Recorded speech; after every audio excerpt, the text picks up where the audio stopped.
सुप्रभात। हमारा आज का विषय है संवाद लेखन।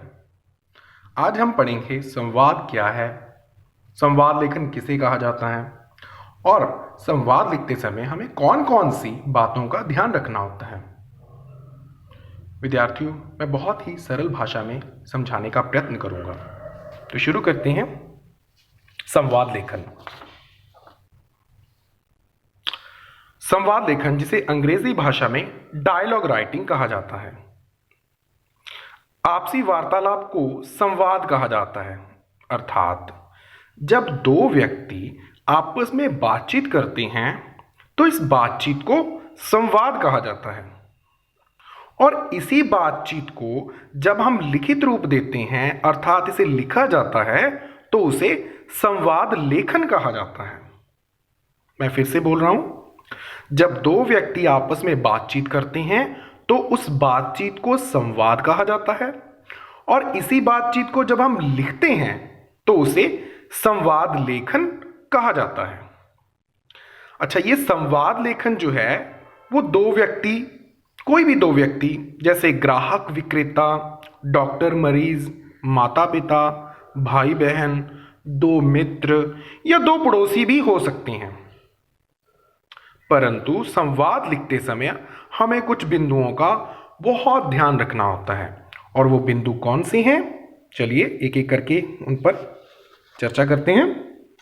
हाँ जी, सबसे पहला है सरल भाषा व पात्रानुकूल। बिल्कुल, संवाद लेखन में भाषा सरल होनी चाहिए। बहुत ही आवश्यक बिंदु है कि हमारी भाषा सरल हो, भाषा में कठिन शब्दों का प्रयोग ना हो, बल्कि हमारी भाषा पात्रानुकूल। यहाँ पे एक शब्द है पात्रानुकूल। पात्रानुकूल मतलब अकॉर्डिंग टू कैरेक्टर। अब जैसे कि कोई राजा का संवाद है या कोई दास का संवाद है, तो हमारी शब्दावली जो है उसी के अनुरूप होनी चाहिए। मतलब जैसा कैरेक्टर है, जैसा पात्र है, उसी के अनुरूप ही हमारी शब्दावली होनी चाहिए। आगे बढ़ते हैं। दूसरा बिंदु, संवाद छोटे, रोचक और प्रभावशाली हों।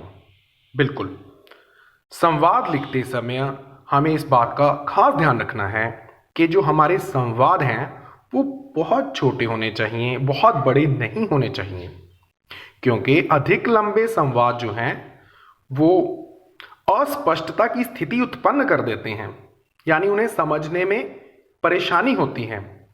और एक और बात, जो मुख्य बात है, क्योंकि हमारे पास संवाद लिखते समय एक निश्चित शब्द सीमा यानी कि वर्ड लिमिट, हमारे पास एक निश्चित शब्द सीमा होती है, और हमें उसी शब्द सीमा के अंदर अपने संवाद को खत्म करना होता है, लिखना होता है। इसके अलावा अगर हमारे संवाद छोटे होंगे तो वो अधिक रुचिकर भी होंगे और रोचक भी होंगे, तथा साथ ही साथ प्रभावशाली भी लगेंगे। आगे बढ़ते हैं। तीसरा बिंदु, विषय से संबंधित संवाद। इसका क्या मतलब है? देखिए, ऐसा ना हो कि जब आप संवाद लिखते हो तो आप मार्ग से भटक जाएं। अर्थात आपको जो विषय दिया गया है संवाद लिखने के लिए, आपको उसे केंद्र में रखना है। संवाद उसी से जुड़ा हुआ हो, उसी के अनुरूप हो, अर्थात विषय के अनुसार ही आपको संवाद लिखना है। कोशिश करनी है कि आपके संवाद में बनावटीपन न झलके, बल्कि आपके संवाद, आपके डायलॉग वास्तविक लगे। आगे बढ़ते हैं। बिंदु चौथा, विराम चिन्हों का प्रयोग। विद्यार्थियों, विराम चिन्हों का प्रयोग यथास्थान अवश्य किया जाना चाहिए। अर्थात विराम चिन्ह कहां पर प्रयोग किए जाएं, इस बात का हमें विशेष ध्यान रखना है, क्योंकि कई बार विराम चिन्ह अगर अपने सही स्थान पर ना हो तो विषय वस्तु का अर्थ ही बदल जाता है, अर्थात वाक्य का अर्थ ही बदल जाता है।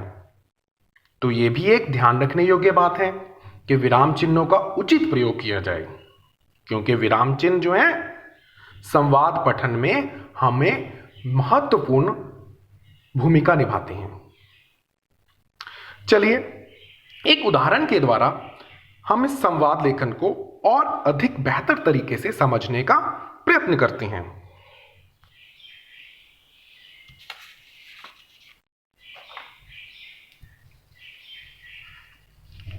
अब आपके सामने है, यहां पर मेरे सामने दो छात्र हैं, एक नया छात्र और एक पुराना छात्र।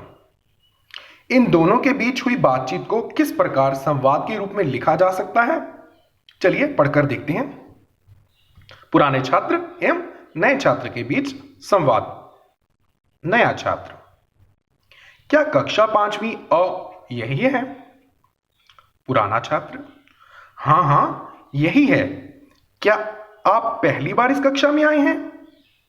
नया छात्र: हाँ पहली बार आया हूं। पुराना छात्र: पहले कहां पढ़ते थे? नया छात्र: अंबाला में। पुराना छात्र: यहां क्यों आ गए? नया छात्र: यहां पापा का तबादला हुआ है। पुराना छात्र: चलो अच्छा हुआ, हमें एक मित्र और मिल गया। नया छात्र: और मुझे भी। क्या मैं अपने पहले मित्र का नाम जान सकता हूं? पुराना छात्र: रोहन। और आपका? नया छात्र: नीरज। धन्यवाद।